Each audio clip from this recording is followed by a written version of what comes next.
Right now, as you watch this video, something is quietly pulling money out of your pocket.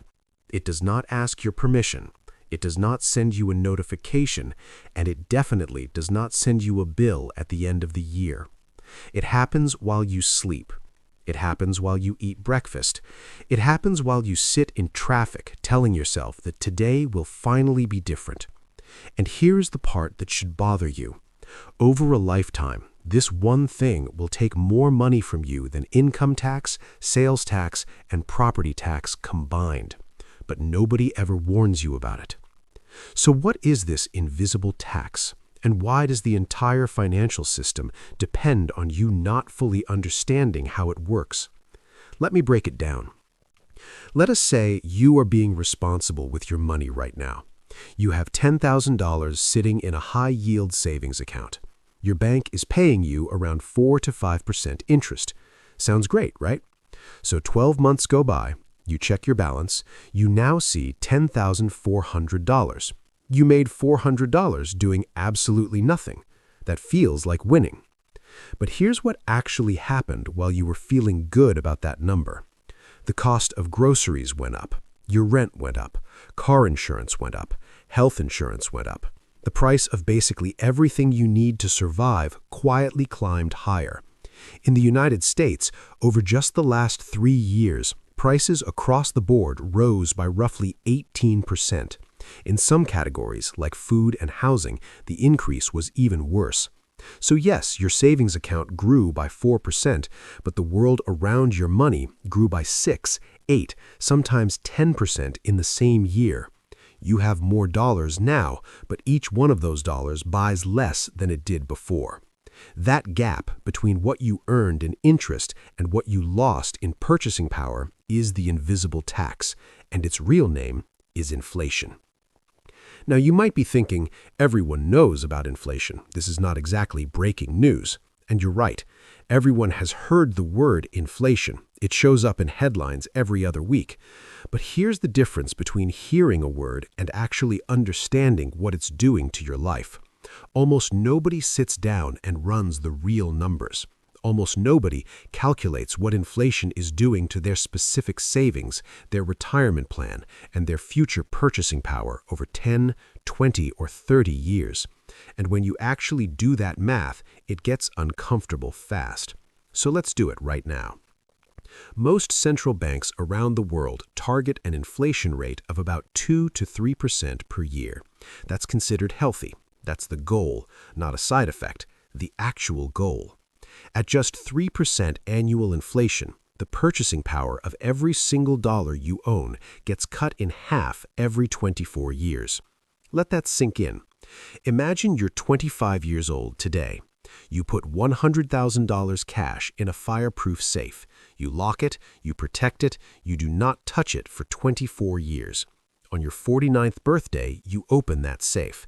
Every single dollar is still there. Nobody stole a penny, but that $100,000 now only buys what $50,000 would buy today. Half the house, half the groceries, half the retirement, half the life. Nobody broke in, nobody committed fraud. The money just slowly and silently lost its meaning. And this is where most people assume something went wrong, some kind of mistake in the system. But it's not a mistake. It was built this way on purpose. Central banks like the Federal Reserve in the United States, the European Central Bank, and the Bank of England all deliberately target positive inflation. They don't want prices to stay flat. They definitely don't want prices to go down.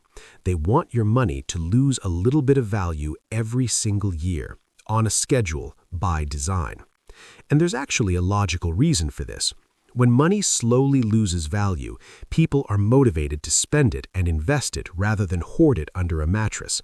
That spending keeps businesses running, keeps people employed, and keeps the overall economy moving forward. Inflation also makes debt easier to repay over time because you pay back loans with future dollars that are worth less than the dollars you originally borrowed. And guess who the single largest debtor on the planet is? The United States government, with over $34 trillion in national debt. Inflation quietly melts the real weight of that debt without anyone having to vote on it. No congressional debate, no new policy, no difficult decision. Inflation just does the work silently in the background every single day. So when someone tells you inflation is a glitch in the system, understand this clearly. It's not a glitch. It's a feature. And you're paying for it with your purchasing power every single day through a tax that was never voted on, never printed on your pay stub, and never explained in any agreement you ever signed. And here's where the irony gets really sharp. The people who suffer the most from this invisible tax are the ones who followed the most traditional financial advice. Save your money, be careful, don't take unnecessary risks.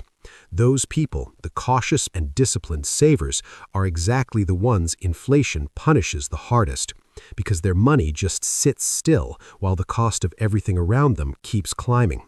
Meanwhile, people who own assets, like real estate, stocks, or businesses, often watch their wealth rise right alongside inflation. The price of their house goes up, their investment portfolio climbs. Not because they're smarter, but because the assets they hold are priced in the same dollars that keep losing value. Their wealth floats up with the tide. Your savings slowly sink beneath it. This is not some conspiracy theory, it's just basic mechanics, but the result is that inflation quietly transfers purchasing power from people who hold cash to people who hold assets, from the cautious to the leveraged, from the patient to the positioned. And the most unsettling part is the timeline. You don't notice it in a week. You barely feel it in a year, but across a full generation, inflation reshapes everything. It determines who can afford a home and who cannot, who retires comfortably and who struggles, what the middle class even means anymore. So the next time someone tells you they're being smart by keeping all their money safe in the bank, ask yourself one simple question. Safe from what exactly? Because the one thing that is slowly and steadily taking it from them is the one force that no lock, no password, and no savings account has ever been able to stop. And nobody is coming to warn you about it, because the system is working exactly the way it was built.